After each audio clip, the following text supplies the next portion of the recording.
হ্যাঁ মমতাময়ী প্রধানমন্ত্রী, আপনার বাবা জাতির জনক বঙ্গবন্ধু শেখ মুজিবুর রহমান তিনি আমার রসুলকে শেষ নবী মানেন। আপনিও প্রধানমন্ত্রী হিসাবে আপনিও আল্লাহর হাবিবকে শেষ নবী মানেন, আমরা মানি। তো ওরা কারা যারা রসুলকে শেষ নবী মানে না?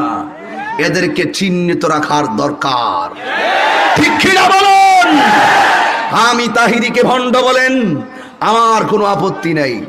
আমাকে যাই গালাগালি করেন, আমার কোনো আপত্তি নাই।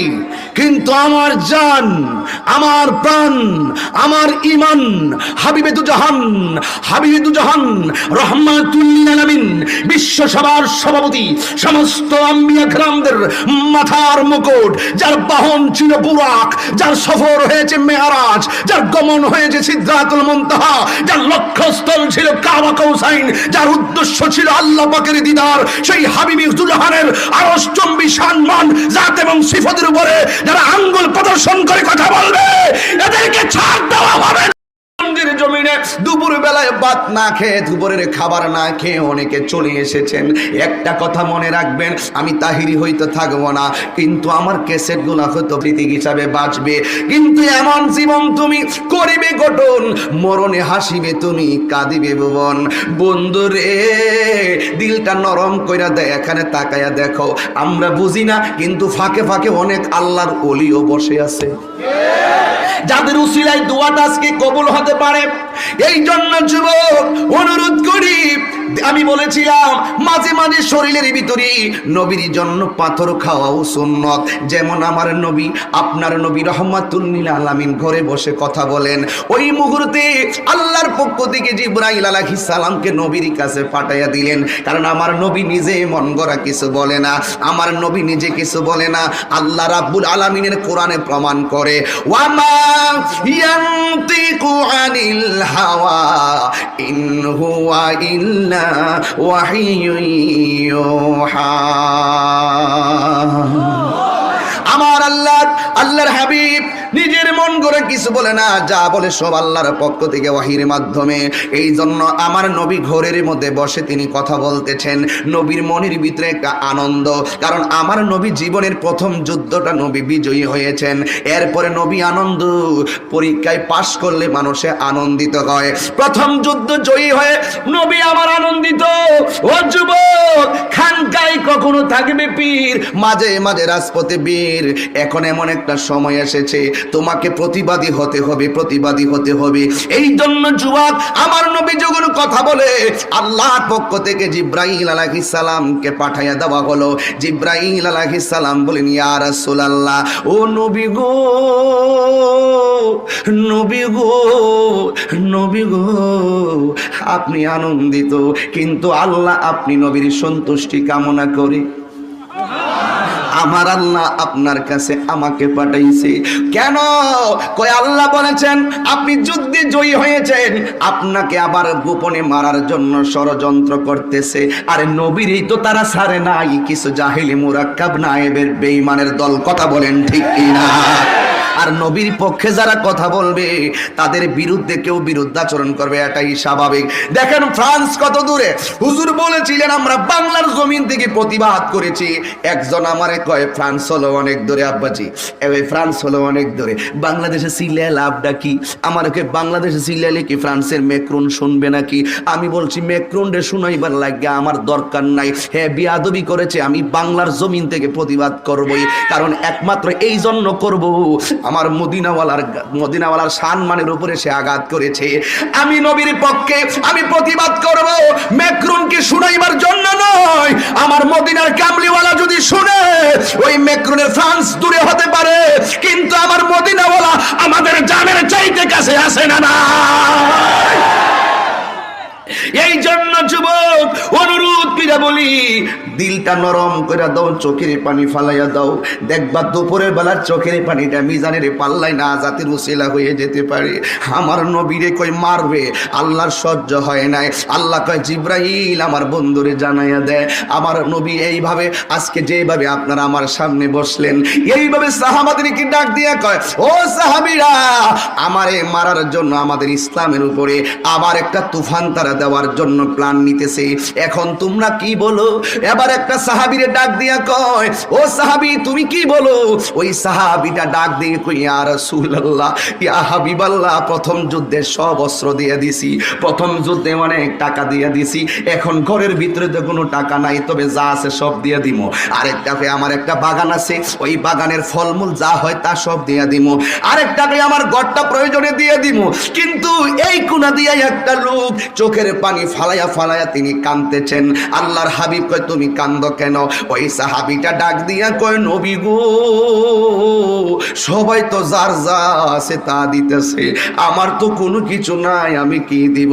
এরপরে আমার নবী, লা ইউমিনু আহাদুকুম হাত্তা আকুনা আহাব্বা ইলাইহি মিন ওয়ালিদিহি ওয়া ওয়ালাদিহি ওয়ান নাসি আজমাইন, সকল মানুষের চাইতে নবীকে ভালোবাসতে হবে।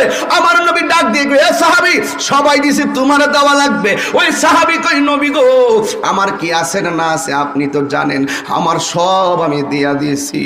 নবী গো, আমাকে লজ্জা দিয়েন না, আমার কিচ্ছু নাই গো নবী, আমার কিছু নাই। এরপরে আমার নবী সাহাবাদের সামনে তারে জিজ্ঞাসা করে, একটা কিছু তোমার দেওয়াই লাগবে, একটা কিছু দেওয়াই লাগবে। আমার নবী কয়, ও সাহাবী কি দিবা, তাড়াতাড়ি দাও। ওই সাহাবী কয়, নবী গো, শুধু গায়ের কাপড়টা ছাড়া আমার কোনো কিছু নাই। আমার নবী কয়, না, দিনের জন্য আমার মহব্বতে তোমার কিছু দেওয়াই লাগবে। ওই সাহাবীটা চোখের পানি ফালাইয়া কয়, নবী গো, টাকা নাই, দিতে পারবো না গো নবী, আমার সম্পদ নাই, দিতে পারবো না দিনের জন্য। ও নবী গো, যুদ্ধের ময়দানে, ও নবী গো, দিনের জন্য আপনি আমার কাছে কিছু চেয়েছেন, আমার ঘরে কোনো টাকা নাই, আমার ঘরে কোনো পয়সা নাই গো নবী, তবে সাক্ষী রেখে দিলাম সাহাবারা, ও নবী, আপনি জেনে রাখেন, যুদ্ধের ময়দানে আপনি নবীর মহব্বতে দিনের জন্য আমি পাগলের জীবনটা দিয়া দিব,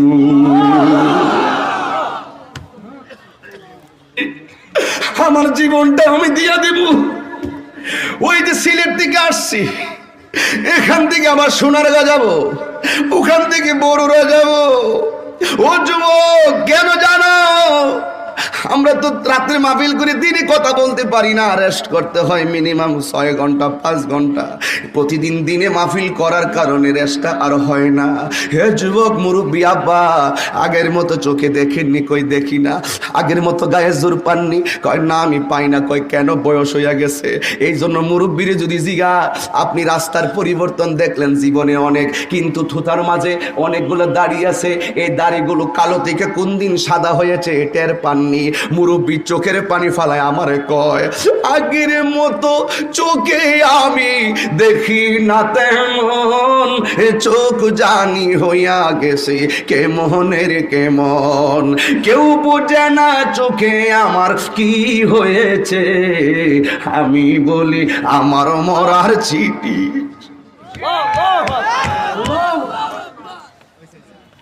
আমার তো দিন বেলা ফুরাইয়া যাইতেছে।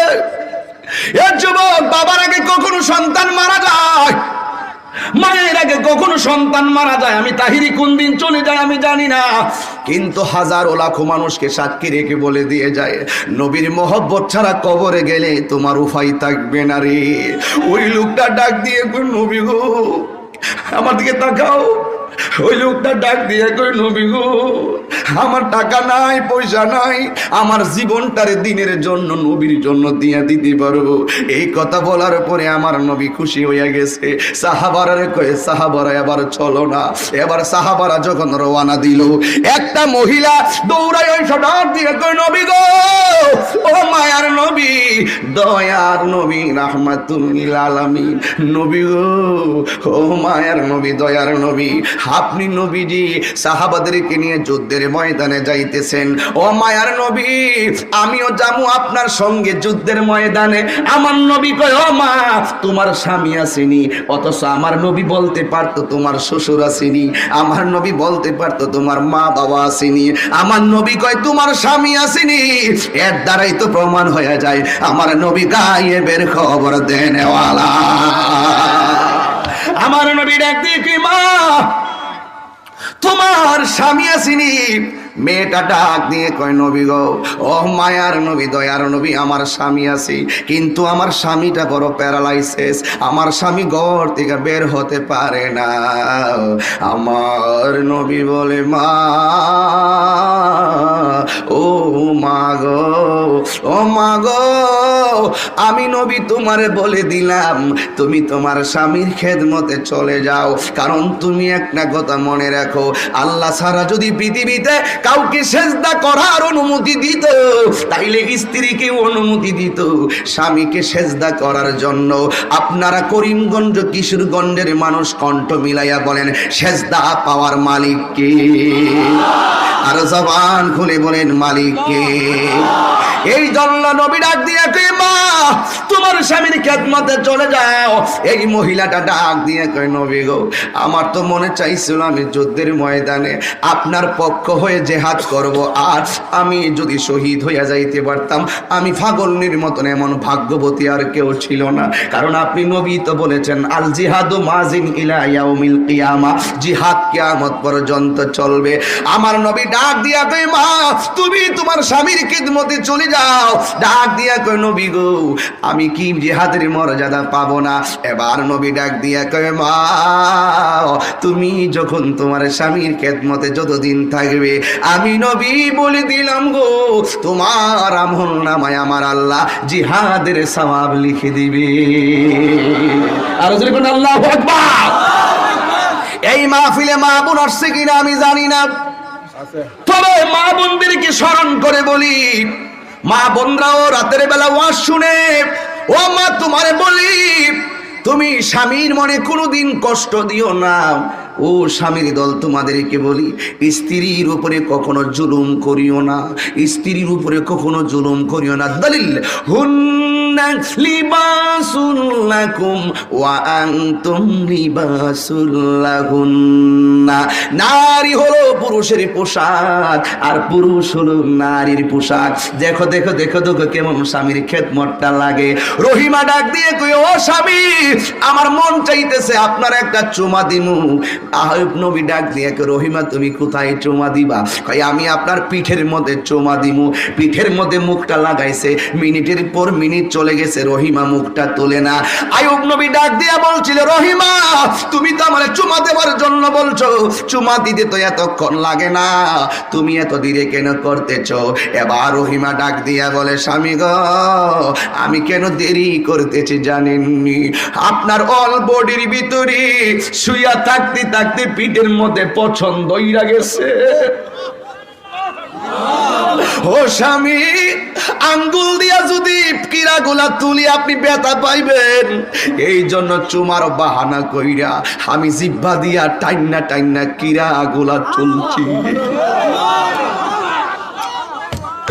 এইটা হলো মহাব্বত। ও করিমগঞ্জের মা, কিশোরগঞ্জের মা গো, ও আমার পূর্ব কান্দালের মা, অনুরোধ কিরা বলি, আল্লাহর দোহাই দিয়া বলি, তুমি যদি তোমার স্বামীর খেদমতটা এভাবে করতে পারো, তাইলে আমার আল্লাহ তোমাকে এমন হতে পারে রহিমার সঙ্গে জান্নাত দিতে পারে কি পারে না? যুবকের দল, ওই রহিমা, ওই মহিলা ডাক দিয়া কই, নবী গো, ও মায়ার নবী, দয়ার নবী, আমার মন চাইতেছে জিহাদে যাইতাম। আমার নবী কই, তোমার স্বামীর খেদমতে যাও। নবীর কথা অমান্য করার সাহস কার আছে? নবীর কথা ডিসলাইক করার সাহস কার আছে? মহিলা কই, নবী গো, আমি যাইতেছি, কিন্তু এই যে আমার কোলের ভিতরে একটা শিশু আছে, একটা সন্তান আছে, মেহেরবানি করে আমি যদিও না যাবো, সন্তানটারে আপনার সঙ্গে নিয়ে যান। আমার নবী বলে, এত ফরজ নামাজ ফরজ হয় নাই, রোজা ফরজ হয় নাই, তার জন্য শরীয়তের হুকুম বর্তাই নাই, তার জন্য জিহাদে যাওয়া আবশ্যক নয়। ওই মহিলা ডাক দিয়া কয়, নবী গো, আমি জানি আমার সন্তান নামাজ ফরজ হয় নাই, জিহাদে যাওয়ার বয়স হয় নাই, নেন আমার সন্তানটারে জিহাদের ময়দানে নিয়ে যান। এবার মহিলাটা কয় নিয়ে যান। নবী ডাক দিয়া কয় সাহাবারা কি তোমার সন্তান রাখবো নাকি যুদ্ধ করব? তোমার সন্তান কোলে রাখলে সাহাবাদের যুদ্ধ করা কঠিন হয়ে যাবে, সাহাবাদের যুদ্ধ করা অসুবিধা হয়ে যাবে। এবার মহিলা কেমন পাগল নি, ডাক দিয়া কো নবী ও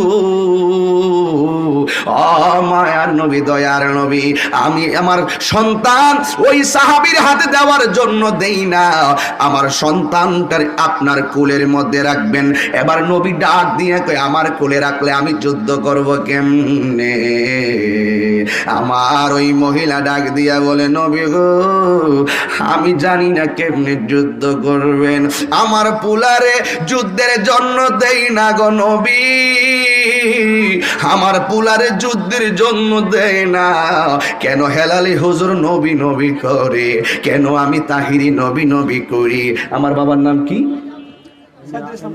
সাইদুল ইসলাম খান সাহেব কেন নবী নবী করি? ও যুবকের দল, একটা কথা আজকে মিলাইয়া নিয়ে যাও, এই জীবন তুচ্ছ, নবীর মহব্বত শ্রেষ্ঠ। এ জীবন তুচ্ছ, আমার সম্পদ আমার কাছে তুচ্ছ, আমার টাকা আমার কাছে তুচ্ছ, আমার নবীর মহব্বত আমার কাছে শ্রেষ্ঠ। আর না হয় এত দূর থেকে কত আগে রওনা দিলাম, 10টার পরে ঘুম থেকে ওইটা যদি 3টার সময় আসি, দেখেন তো কোথাও বসার কোনো জায়গা নাই। আজকে যদি না আসতাম হাজার মানুষ কষ্ট পেয়ে যেতেন, কিন্তু আমাদের রাস্তায় বিশাল বড় একটা কষ্ট বিসর্জন দেওয়া লাগে। এই কথাগুলো অনেক সময় আমরা আপনাদেরকে বুঝাইতে পারি না। এ যুবক, আমি একবারই বলেছি যতক্ষণ কথা বলবো 2-3 ঘন্টার একটা প্রেম নিয়ে বাড়িতে যান। কিন্তু ওই মহিলাটা ডাক দিয়ে কই নবী গো, মায়ার নবী, আমার সন্তান যুদ্ধের জন্য দেই না, আমি একমাত্র আপনার কাছে সন্তানটা রাখবেন। ওই বিয়াদবরা যখন আপনি নবীর বুক বরাবর অথবা শরীর মুবারকের বরাবরে তীর পাথর মারবে গো, আমার জাদুমণিটারে তীরের বরাবর দইরা দিবে। আমার সন্তানটারে তীরের বরাবর দইরা দিবেন। ও নবী গো, আমার সন্তান হারাইতে রাজি, আপনার নূরানি বদন মুবারকি। ও নবী গো, আপনার নূরানি বদন মুবারকে তীরের আঘাত লাগলে আমি পাগল নিঃসহ্য হবে না। হেবারো বন্ধুরি, এটারে কয় মহব্বত। ও যুবক, আমার নবী যুদ্ধের ময়দানে চলে গেলেন, কিন্তু বিয়াদবরা মার্চ করলো, যাকে মারো না না মারো কিন্তু নবীরে ফালাইয়া দিবা। জোরে কি নাউজুবিল্লাহ বলবেন না? সবার তীর আমার নবীর দিকে। এবার আপনারা বলুন, নবীর পক্ষে কে আছে? ও যুবক, কোন যুদ্ধের নবীরে কেউ মারতে পারে নাই কেন? আবার নবী কই আল্লাহ আমার 6টা মর্যাদা দিছে, এই 6টা মর্যাদা পৃথিবীর কাউকে দেয় নাই। এর মধ্যে একটা মর্যাদা, আমি নবী শেষ নবী, নবীর পরে নবী নাই। বলেন সংসদে আইন চাই, নবীর পরে নবী নাই। এই আওয়াজের দাম নাই, জোরে কন। নবীর পরে নবী নাই, নবীর পরে নবী আসেনি। এই কাদিয়ানির গোষ্ঠীর লোক আমাদের খেলা ফাইনাল হবে। মাননীয় প্রধানমন্ত্রীকে একটা কথাই বলেছি, অনতি বিলম্বে ওই কাদিয়ানির গোষ্ঠীকে অমুসলিম ঘোষণা করো। হিন্দু খ্রিস্টান ইহুদিরা যেইভাবে বাংলাদেশে আলাদা নাগরিকত্বের কার্ড নিয়ে বসবাস করে, কাদিয়ানীরা এভাবেই বসবাস করবে। কিন্তু মুসলমানদের আইডি কার্ড ব্যবহার করে নবীকে শেষ নবী না মেনে তারা বাংলার জমিনে এভাবে থাকতে পারে না। দেখে